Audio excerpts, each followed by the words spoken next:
Today we will be talking on intermediary fixation, intermediary fixation of femur.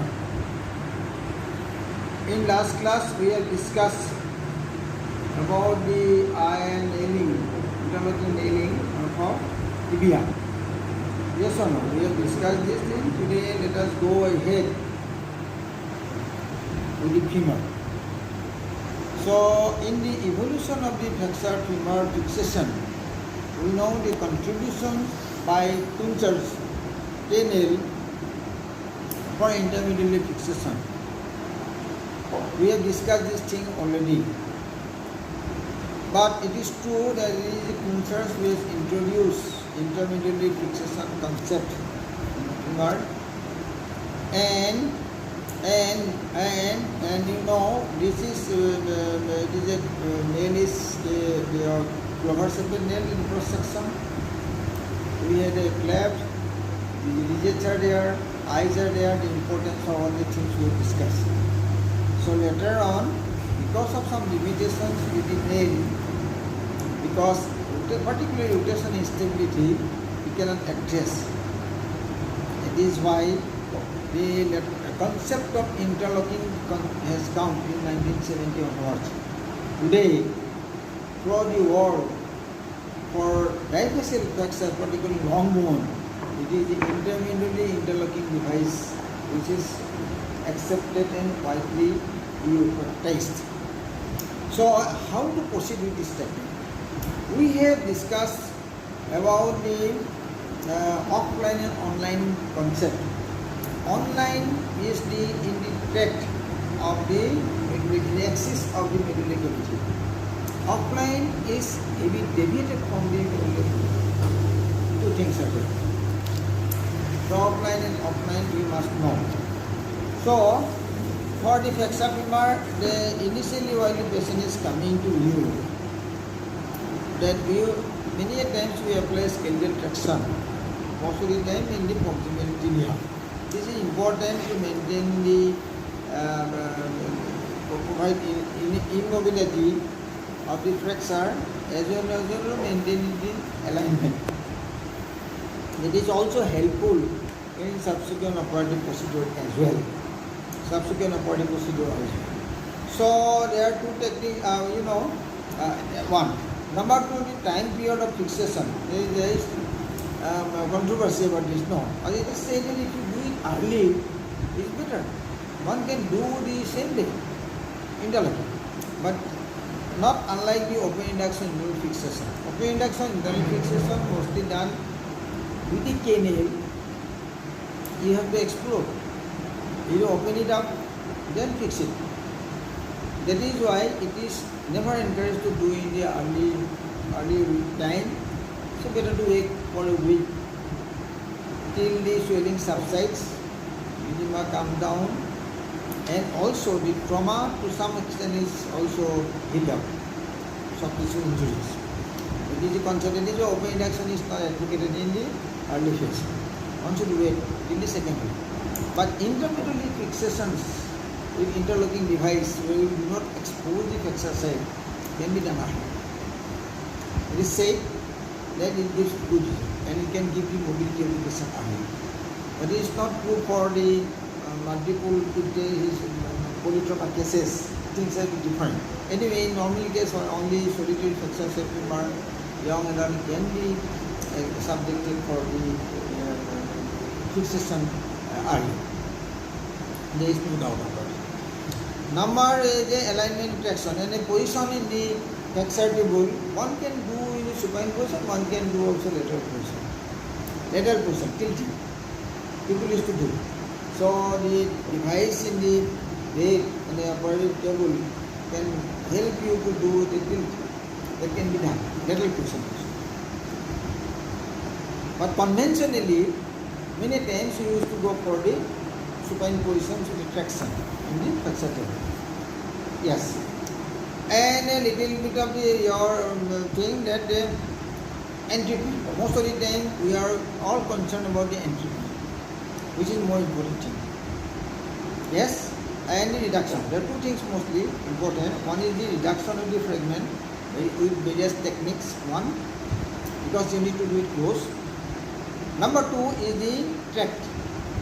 If the guide, if your entry point is not proper, so then everything will be difficult. Yes, if it is okay, then everything is okay.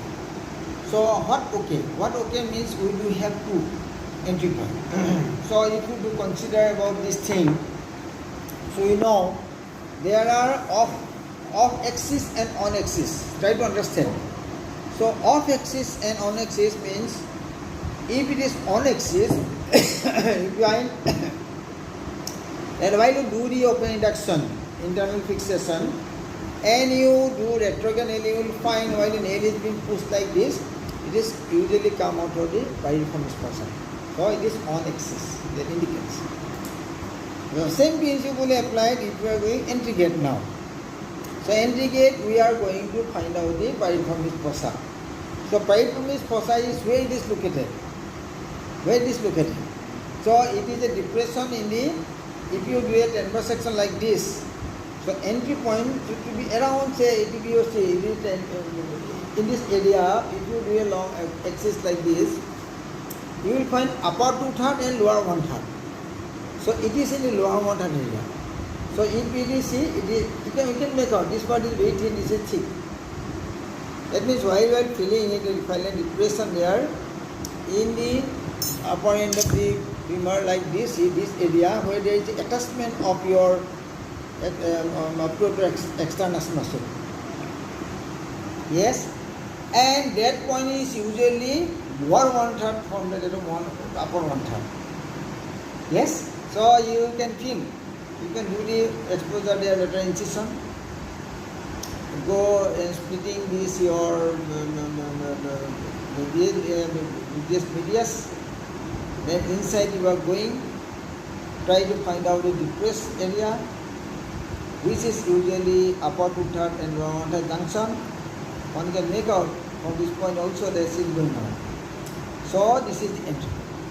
This should to be confirmed by two images. One AP view, whether you are in the position or not. Number two, in a lateral view. Lateral view. So once you are in track, then you with a diamond aware, you are going to do. And while you are putting it, invariably point is that it tends to go towards the medial cortex. Many times because of the bulging abdomen also one of the reason behind. So you need to push. So if the abdomen is too big, and you will find while the patient is under anesthesia is stretched. So you can occupy this area where you may not able to negotiate it very easily. Are you getting my point? So at that time you need to do some pushing section. Sometimes stepping is being done, or even the body is being shifted towards the side. One point. Number two, you can do adduction wheeling also. So to make it more superficial, two techniques. One, you can do it like this and do the adduction. Adduction helps you to bring the thing towards the lateral side and becomes easy to introduce. Yes, because if you are putting like this because of this thing, and if you are not unable to negotiate, every time there is a tendency. If you are going to the medial cortex and once it is wrong track is being made, it's become really very difficult situation to bring it back. So your track should be always correct. So initial track should be very correct. Push it towards the lateral side. So that it is tendency is there to it better be in lateral side rather than the medial side. So for this you have to negotiate it by doing adduction or by pushing the body. So once you are indentation made, then you have to make it whole. So in these situations there are few techniques are being applied. Some gynecologist you will find that you have a hole there in the oval itself, in the hole. Through the hole one can pass the guide wire. So that because if you are removing this again you will find it difficult to find out the hole. So that is another advantage. One point. Number two, some techniques are that you can remove it, then you can do a hand reamer sort of thing which can communicate this canal to the medullary cavity. There is another technique. Yes, one can do it to that. So the initial part making that to be continued in the medullary cavity, you can take the advantage of this. But once you are communicated with the medullary cavity, it becomes easy. So see, these things should be entered because your entry point should be very, very important. One.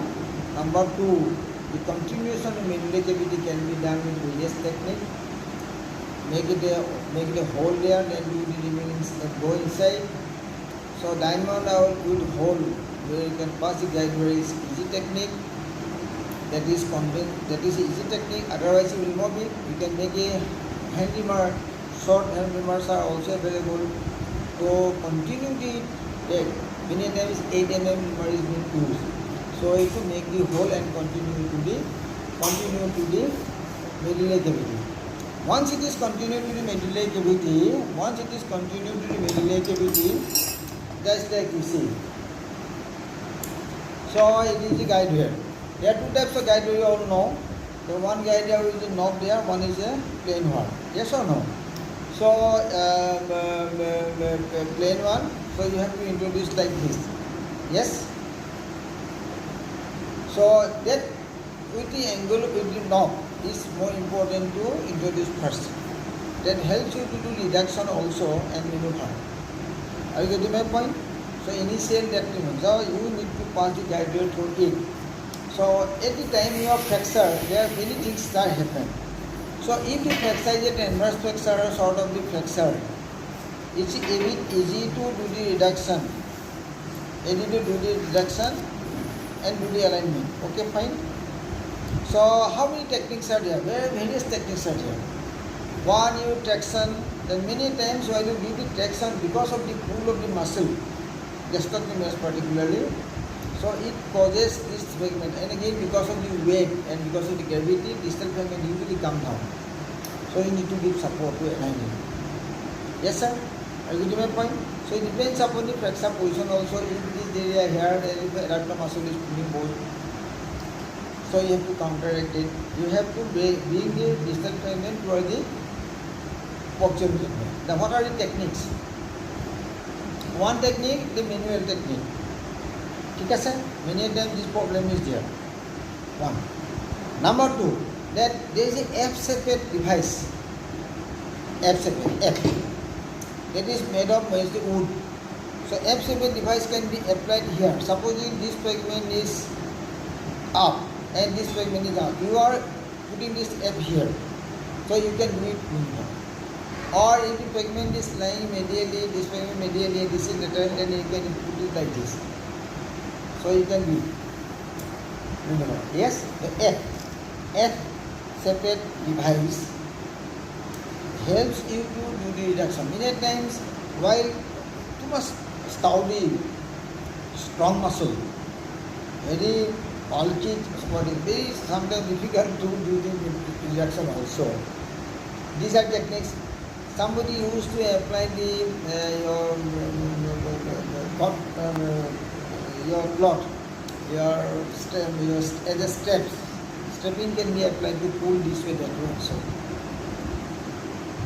Then another techniques are there that you can use the help of your stainment pin. Supposing this is a stainment pin and use it as a joystick there. So you do a stainment pin or even the external fixators and screw. You initially apply to the outer cortex. That can be used to maneuver the fragment. Yes, you can pull, you can push. Yes, that can be done with the help of stainment pin to the outer cortex, or you can introduce the external fixator, your sense screw to the outer cortex and help in the pulling and pushing technique. These are techniques, okay. Another technique is that if it is all difficult, sometimes they used to pass. Supposing another your guide wire is passed up to this, and you have the fragment over here. So you can pass up to this. So you are coming up to this level. So you cannot do the manipulation. They are difficult. Then sometimes people used to put the small nail inside. Small nail. small nail inside small nail, 8 mm nail inside, and you can do some sort of manipulation with this also. But it's not a very advocated, particularly it is not being advised if the fragment is very proximal. It may lead to split also. Yes, so sometimes some sort of manipulations can be done with the help of the small size nail inside. Don't you see? In proximal fragment, you can do manipulation this way, that way, to the passing the correction. And if everything fails, then one should go for mini exposure. Mini exposure, open it up, then use it most of the time. One can use the levers, one levers into this area, then also manipulate the fragment to reduce. After all, you have to reduce it. Yes, sir. So many techniques are there to reduce it manually with the F device, or you can do this 10mm pin or the sand screw that to do the joystick sort of thing, or you can introduce smaller nail inside to manipulate the proximal fragment, or this thing. But what about the comminuted flexure? If suppose this part is very much comminuted, so there is no possibility to reduce it. Possibility to reduce it. Distal fragment is coming to the alignment with the proximal fragment. How do you know? So if the fragment is very comminuted here, how do you know this proximal fragment is aligned with the distal fragment? So you cannot have a very good reduction here because this part is grossly comminuted. So how you know the distal fragment is coming with the alignment of the, because there is a rotational, after all you are passing the guide wire through it. Okay, fine, but this part is very much grossly comminuted. Then you should also align the fragment at this proximal to distal. So in these situations, how? Knee joint what? There are few things are there. Okay, your APP and PR lateral view also help you to know that your alignment is okay.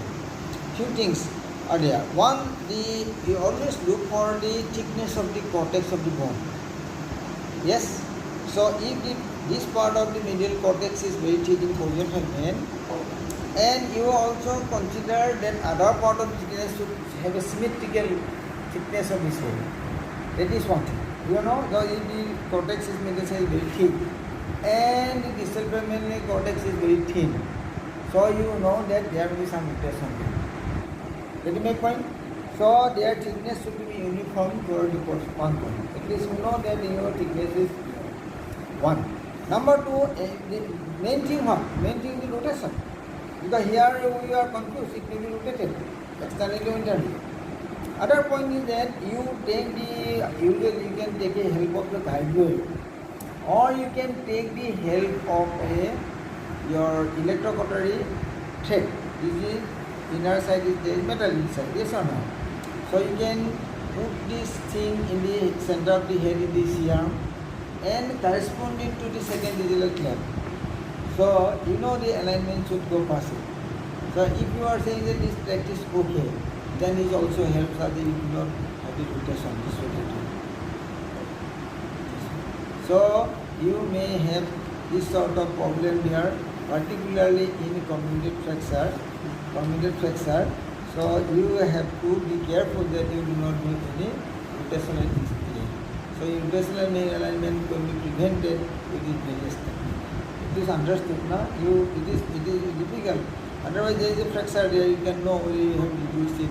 You can see the X-ray also. But this confusion many times comes once there is a communication in the fragment, and the alignment should be maintained with the help of your thickness and also detract from the center to the second digit. Okay, fine. This is important. Next point is the rimming. Rimming, as you know, the rimming is been advocated. And the advice there is pros and cons, you know. Rimming causes the thermonecrosis more, and then also damage the your intestinal tube. That is also true. That is also true that intramedullary pressure tremendously increases. That can lead to your fat metabolism and arthritis. It is also true. It is also true. But even then, it is being done to see the benefits because you can pass a wider nail. Wider nail gives better stability. 1 point. Number 2 point is the medullary cavity remains your all this debris usually helps in plucking the flexor side, acting as the internal draft. It is also benefit to us. So these are a thing. But one thing is true, that where there is a contusion in the lung in the patient, better to avoid rimming. And as I told you, there are 2-3 things you have to understand. That while doing the rimming through this ear guide here, that you do not start rimming before you enter into the canal. That while doing the rimming, you may find because this fragment, suppose in transverse flexor, the guide wire cannot give a position like this. So the guide wire is passed, but even a fragment may be like this. So if you are doing rimming, it may hit on the end of the proximal fragment. So that is why it is to be maintained, because you will force to rimming, that you got damage. So that part where particularly the proximal end of the distal fragment may stuck. So that will align every time while you are passing the guide wire remark inside. Yes, sir. So you know, initially you start with the end remark, then it is side remark. So shuttering is the word. If you know shuttering, that is the end point where you stop it. Do not do too much rimming. Or too much rimming also thinning the bone also.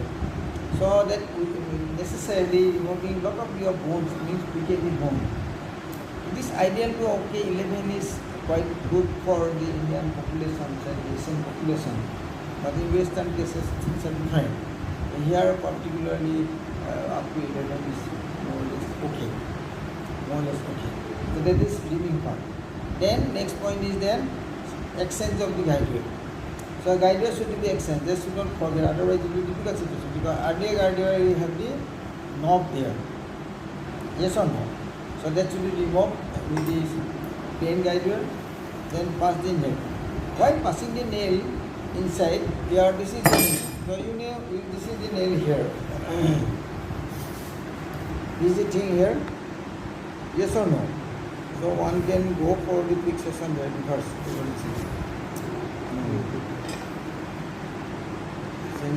And you know, do not try to do hammering. Do not try to do hammering. And if you are going to pass the 10 size nail, then better to do rimming up to 11. 11 something, 11.5 also. So 1 to 1.5 is important. You know, the guide wire, when you are off, this is on axis. Off axis nail are a bit deviating to this lateral cortex. Another axis is here. So while putting in nail, you do rimming. Pass the guide wire inside. Pass the guide wire inside, and you are passing. Okay, pass.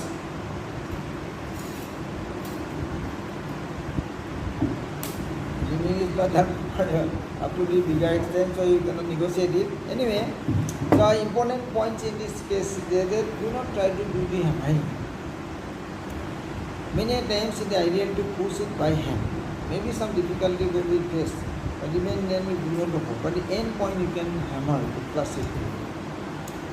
Before that, the length can be measured with 2 techniques. One is indirect technique, another technique which is same with that of your nail, tibia nail. What is direct technique, what is indirect technique, how to do the subtraction from the existing guide wire, and you can calculate the length. And one, that is one technique. Another technique, directly you can put the nail over the side of the bone and see. Because what is more important to understand that if you do it separately, the radiological image may have a difference. You know, that is why it is better to put over there and see. Then you know, then what is, that is direct technique or that is your indirect technique. Then if it is locking, you know, first thing that you have to lock proximally or distally. So that you can push it again. That is another important point.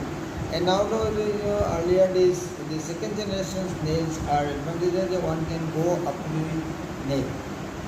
Second generation is called the cephalomedullary nail.